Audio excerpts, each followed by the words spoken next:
Hey everyone, welcome back for another deep dive. Today we're tackling something a little bit different. Yeah. I think a lot of us can relate to this. Mm-hmm.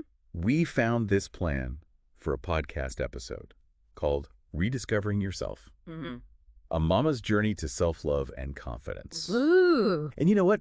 Even though it's kind of geared towards moms, Yeah. I feel like the core idea of rediscovering yourself after maybe you've kind of lost track of who you are, Absolutely. that's something that's pretty universal, right? It is. It really is. I think this source kind of hits on something Yeah. that we all kind of, try to shove under the rug, which is like, you're so busy taking care of everyone else, Wow. whether it's, work or kids or family or whatever, that you kind of wake up one day and you're like, Yeah. I don't even know who this person staring back at me in the mirror is. It's like looking in the mirror and being like, wait, who is that? Right. I feel like that's such a powerful image It is. because we've all had those moments. Yeah. Right? Where you're just like, Yep.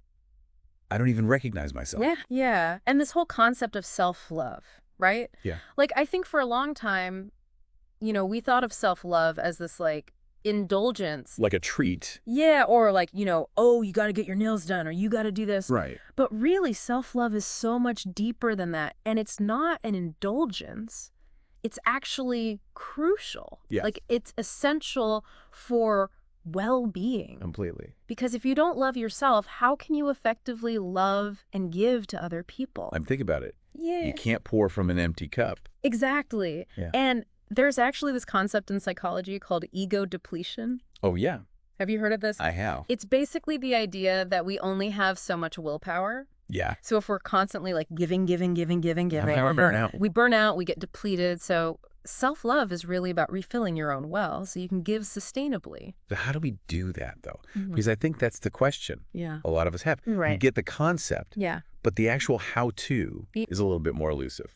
So this source lays out 3 pretty practical tips. Okay. And I like that they're practical because it's Yeah. not just like, oh, go on a spa day or whatever. All right. Exactly. It's stuff you can actually integrate into your life. Love that. Okay, so tip number 1. Tip number 1 is all about revisiting your passions. Oh. Okay, so think back to like way back. Okay. Before you had a million responsibilities. Yeah. Before you were, maybe a parent or you had this crazy job or whatever. When you had free time. When you had free time, Right. what did you love to do? I used to love to write short stories. I know. I haven't done it in forever. Look it back. I know. That's what this is all about.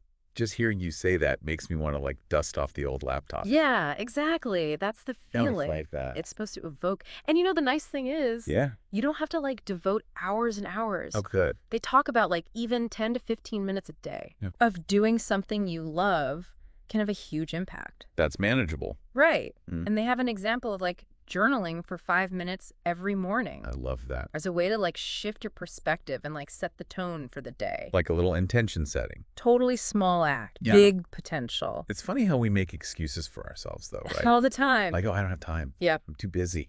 Classic. Okay, so we've got revisiting passions. Hmm. What's number 2? Number 2 is setting boundaries. Ooh. This one I think is a little bit trickier for people Yeah, it can be. because it can feel selfish. Yeah, especially I think for women. Yeah, for There's sure. that societal pressure to be Yeah. like the yes person. Yeah, to be the caregiver, to be the one who always helps. Always comes through. Exactly. And this source really frames it, though, as self-respect, I like that. which I think is so important. It is. Like, think about it. If you had a friend who was constantly asking you for favors Right. and you were constantly feeling drained and overwhelmed, You would set a boundary with that yeah, you would have to. Right. You would have to. for your own sanity. Exactly. And it's the same thing with yourself. That's a really good way to look at it. Right. Like, setting boundaries is a way of saying, like, I care about you, but I also care about me. Yes. And I can't commit to that right now. Yeah, and it's so empowering, Yes. I think, to say no. Yes. Because it's like you're taking control of your time and your energy. It's like this act of rebellion almost, It is. in a good way. In a good way. And the source gives this really practical tip, which is to actually schedule me time on your calendar.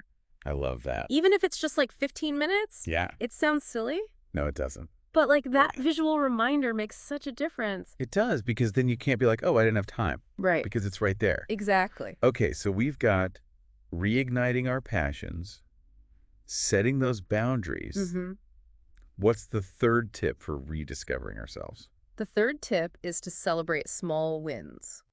I like that. Yeah, it's so easy to get caught up in like what we haven't done. Our to-do list. The to-do list is never ending. Never ending. But this source really emphasizes the power of acknowledging even tiny achievements. Okay. So, did you make a healthy meal today? Great. Yes. Did you finally clear out that junk drawer? Awesome. Those are wins. Those are wins. Celebrate those. Celebrate them because those little victories add up. It's all about perspective, right? Actually. Instead of beating yourself up for what you haven't done, Yes. you're like, oh, I did this. Yeah, you're your own cheerleader. I love that. And the source mentions this idea of like keeping a gratitude journal or a self-praise journal Oh. where you actually write down these small wins Okay. because then they become more tangible. You can actually see them. Makes them real. Exactly. I love that. So you know what's really interesting about all three of these tips? What's that? They all tie into this deeper idea of self-efficacy, Yeah. which is basically believing in your own ability to make positive changes. I like that. Right? So even if they're small changes, just that belief that you can make those changes, Yeah. it creates this positive upward spiral. It's all connected. It's all connected. It's Yeah. like this beautiful web I love that. of self-love and self-care. And the source ends with this line that I love. Yeah. Mama, you are more than enough.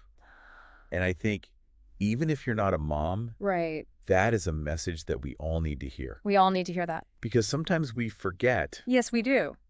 that we are enough just as we are. And I love that reminder because it's so easy to get caught up in this comparison game Oh, yeah. and feeling like we're not enough. The hustle culture The hustle culture, right? makes us feel like we always need to be doing more More. and achieving more and being more. Exactly. But sometimes it's just about being, And being present yeah, and being content with who you are right now. I love that. Yeah. So listener, I want to leave you with a little challenge. Ooh, I like a challenge. Building on what we talked about today, Mm-hmm. what is one small step you can take today Yeah. to reconnect with a part of yourself Love it. that maybe you've lost touch with? Like what tiny act of self-care or rediscovery can you fit into your day? Even if it's just 5 minutes. Yeah, Remember, even 5 minutes can make a difference. absolutely. What will it be? Let us know. Thanks for joining us for another deep dive. See ya. We'll see you next time. Bye.